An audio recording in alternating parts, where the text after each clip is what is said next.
Being able to effectively talk to, negotiate, and ultimately make an offer to a motivated seller is an essential skill as a wholesaler and a real estate investor. On this video, I'm going to break down the 4 objectives to accomplish when talking to sellers and making offers, and then you're going to get to see me put it in action on a real live deal so it really hits home for you. So get ready to learn how to make an offer to a motivated seller coming up.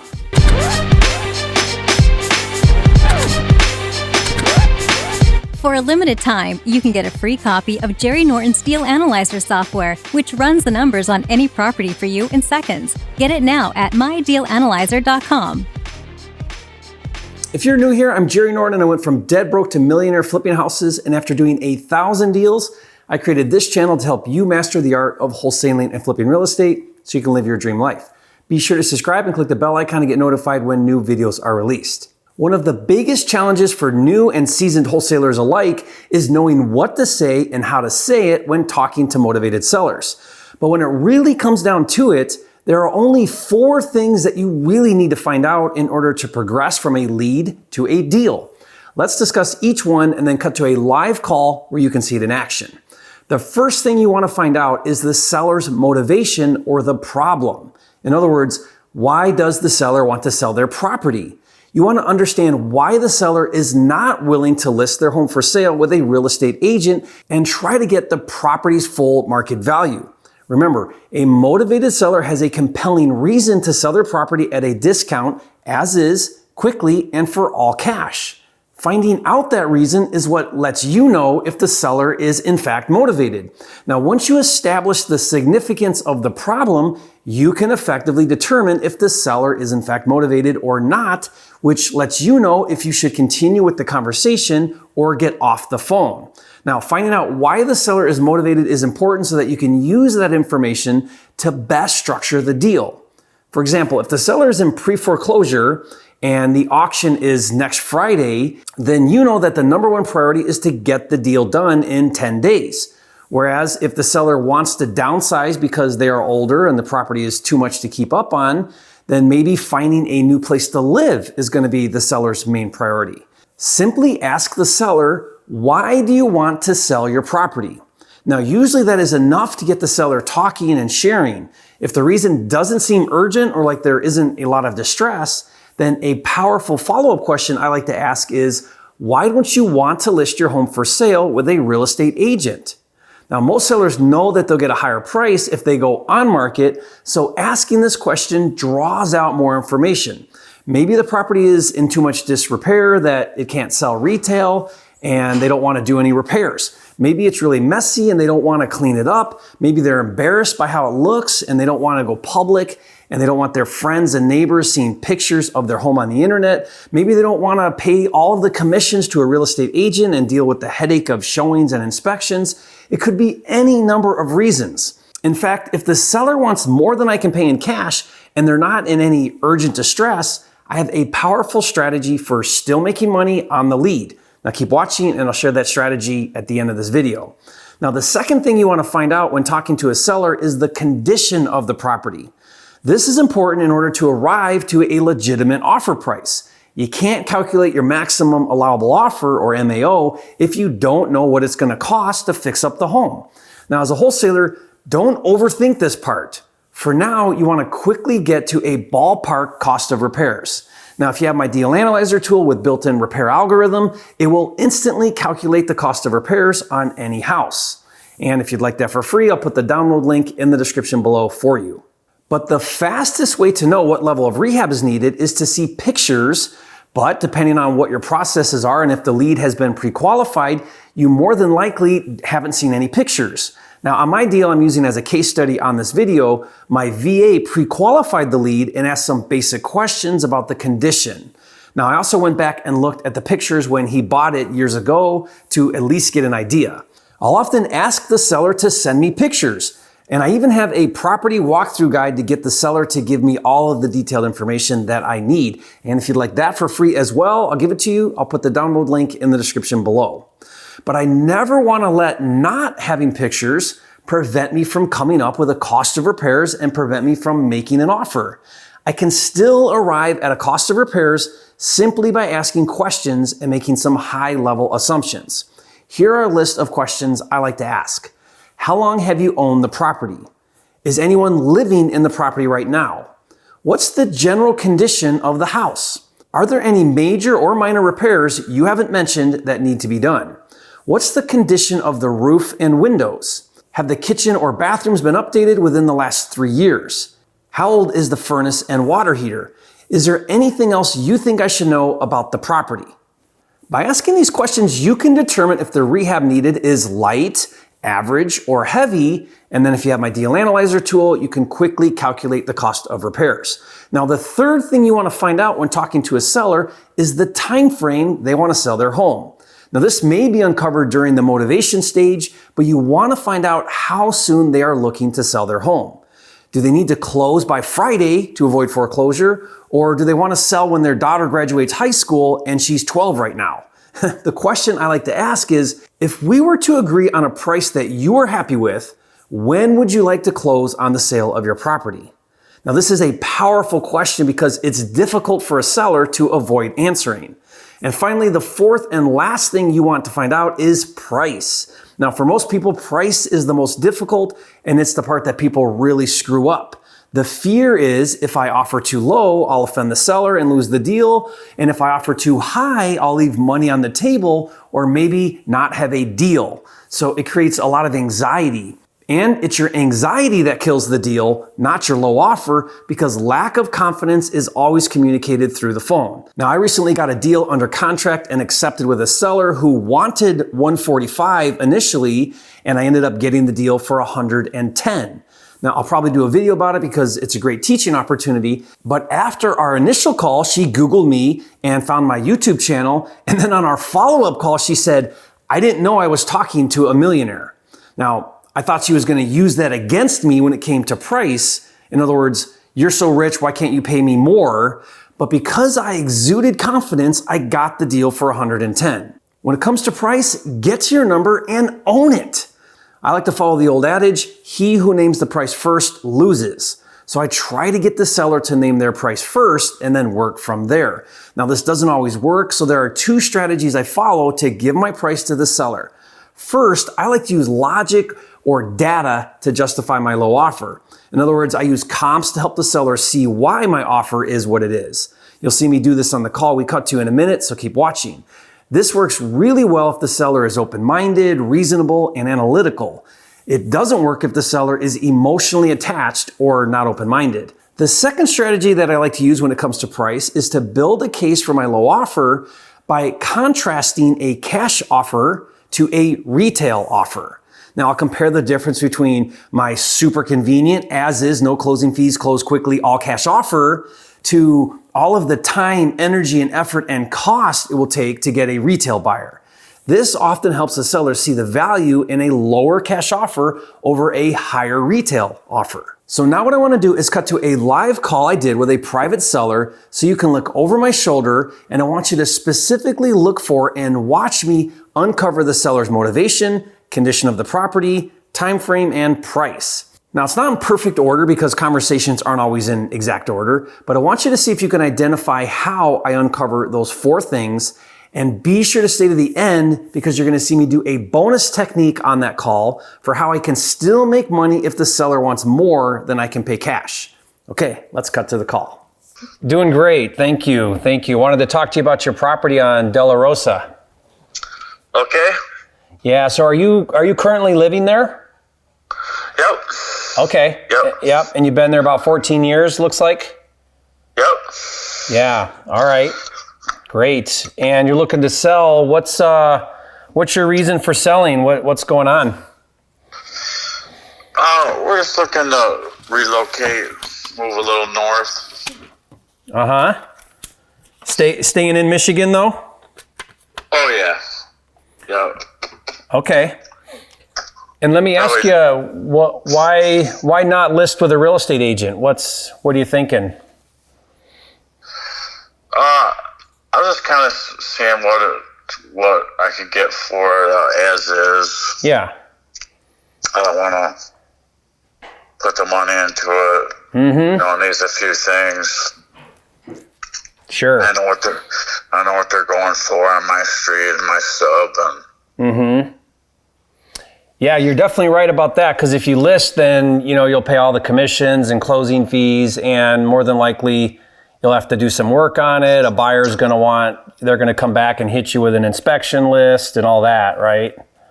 Right. I mean, that is the nice thing about what we do, is we'll buy it as is for cash. You don't got to do anything, but what can you tell me about it? I know Jake talked to you a little bit about it, but I mean, what would you say it needs in work? Like what things are kind of the big ticket items? Flooring, it needs new carpeting or hardwood floors, and basically through the whole house. Yeah.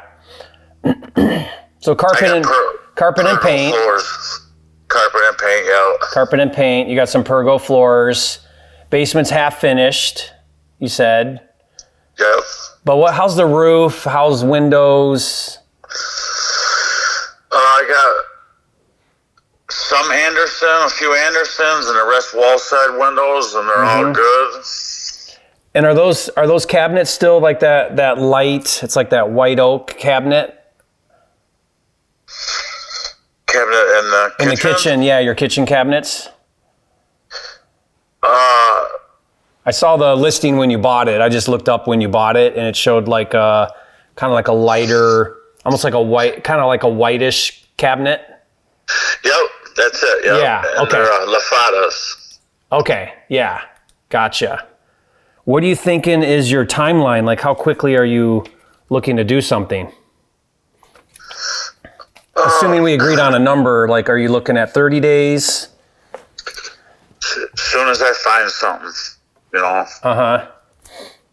And are you looking to take better. Are you looking to take your proceeds from the sale of this to be able to get into your next deal? Yep. Okay. Yeah. Yeah, and it looks like you got a little equity in it. I mean, if you've got around 140 left on your mortgage. Right. Yeah. Yeah, good. Okay. Well, what do you think it'll sell for? I mean, you know your neighborhood. What do you think the value is of your home?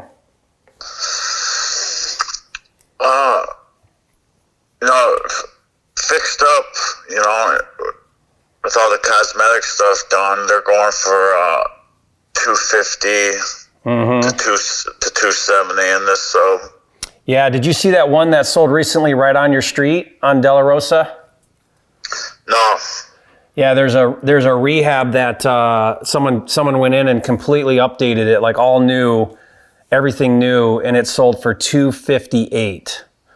Right on De La Rosa, same house, same ranch style with the bumped out garage.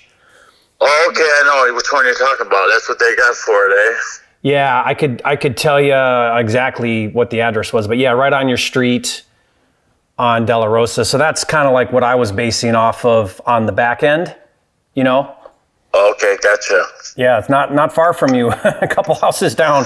Yeah, I know which one it is now. Yep, exactly. I think it was listed at 260, so they got almost what they wanted for. Yeah, and it's like identical to your house, like exactly same floor plan, square footage, all of that. Yep. Yeah. So. But no pool. No pool. It's got a big screened-in thing in the back, kind of like what you have, but they like finished it. But yeah, no pool. But pools are tricky in Michigan. Like it kind of hurts you with some buyers and it helps you. It's kind of neutral, like right. It's not like Arizona where it's a huge bonus. It's kind of like neither good nor bad. It just takes the right buyer, Yep. Because you only have like 3 days out of the summer that are any good for swimming. Right. Right. Yeah. Well, especially in Michigan. Well, given that it needs like a rehab and that you can resell it for like $258, $260 to maybe $265, somewhere around there. I mean, what do you think's a number that would work for you to sell it right now, cash, close quickly, or close when you want? No closing fees, no commissions, none of that.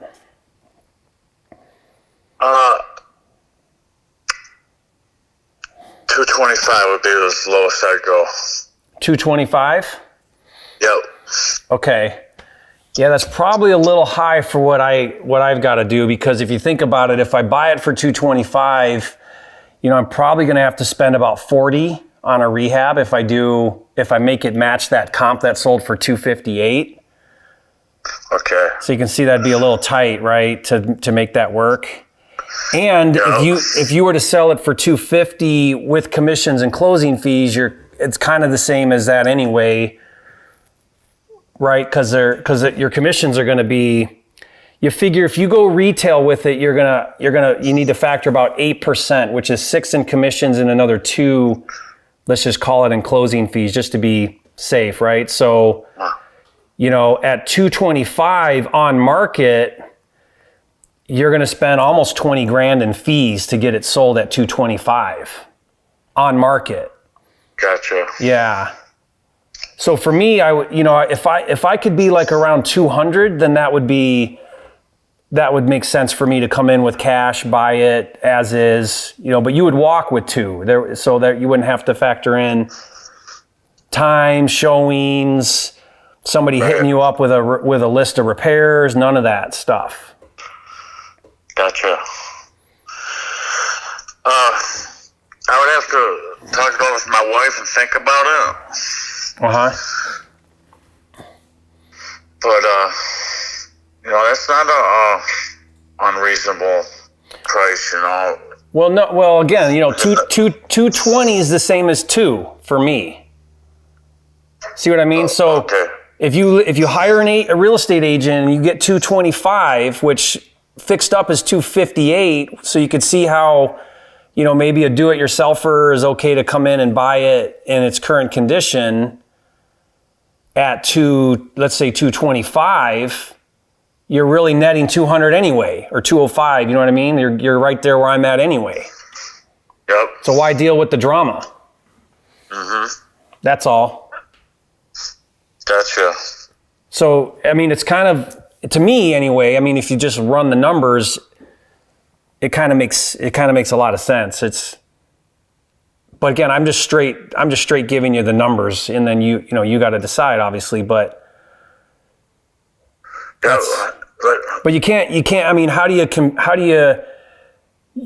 really argue with a 258 comp on your street that's basically a cookie cutter version of your house, right?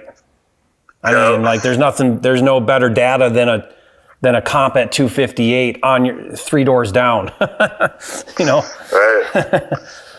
So and that was they did a little bit more than this one would need.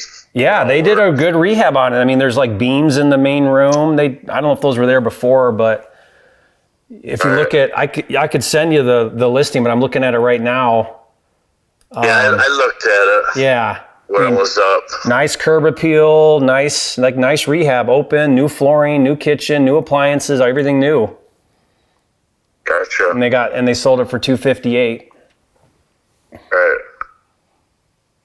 Okay, like I said, I'll talk it over with my wife, and I'll think about it, and I'll get back to you.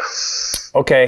If she's on board, does that make sense? Is that something you'd want to consider? Because if it is, then I'll send my guy out to just do a quick walkthrough with you, verify, nothing crazy is going on, and then we could kind of work with you on when you'd want to close. I'm flexible, so I get it that you want to. In fact, we can help you with that as well, because we are licensed in the area too. So if you want some help on finding a new house, we can help you find that and make the offer and all of that as an agent, and then we can time the closings. So that's the other thing that would be, you can't really do that if you go retail, because if you try to sell your house, a buyer's going to want to move into it as quick as they can, but then you want them to wait until you're ready. So that's another benefit of me, is we can actually help you find your next house, get that house under contract, schedule the closing, and then close ours at the same time. So then you take your proceeds from ours to buy your next one. See what I mean? Yep. And exactly.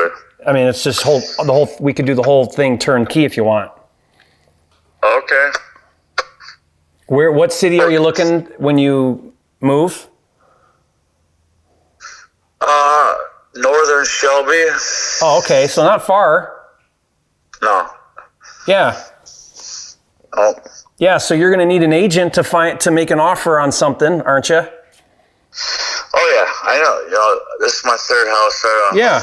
You know, I mean, we'd love to. Yeah. If you're not working with somebody, we'd love to work with you on that too. We can help you find a good deal. In fact, you know, we're doing a lot of deals, so we may even know of something, or anyway, we can help you on your buy side too.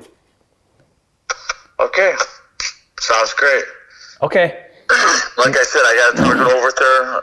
I'm in the middle of something right now, and I'll get back to you. Okay. When can I expect to hear back from you? By Monday. Okay. So if you thought it was helpful to see that live call in action and watch me uncover those 4 things, leave a comment and say, Jerry, thank you for providing the best content on YouTube. You are a flipping genius. Your validation really inspires me to keep working hard and making videos. But in all seriousness, let me know your biggest takeaway from the call. Okay, so now let's discuss my bonus strategy. I hope you caught how I handled that he wanted a higher price. Now, I offered to list his property for sale for him. Now, you do have to have a real estate license to do this, but hypothetically, if I list and sell his property retail for, let's say, $240,000 and earn a 3% commission, that would be $7,200. Of course, I'm an investor, not an active real estate agent, so I could have my staff manage the listing agent work for me, or I could refer the listing to another agent and split the commission and at least earn $3,600 as a referral. Now, for this reason alone, it's worth getting your real estate license as a wholesaler. Now, if you think it's pretty sweet to make money on a lead you can't buy for cash, leave a comment and say, you know what to say? Jerry, you are a flipping genius. And to really drive home these 4 objectives to accomplish when talking to sellers, I want you to watch a video I did with wholesaling expert Brent Daniels. Now, in that video, we talk more about the 4 objectives as well as what not to say to sellers. So watch that video now. And if you haven't yet, be sure to subscribe to my channel. With over 600 videos, this is the #1 channel on YouTube for all things wholesaling and flipping. And I'll see you on the next video.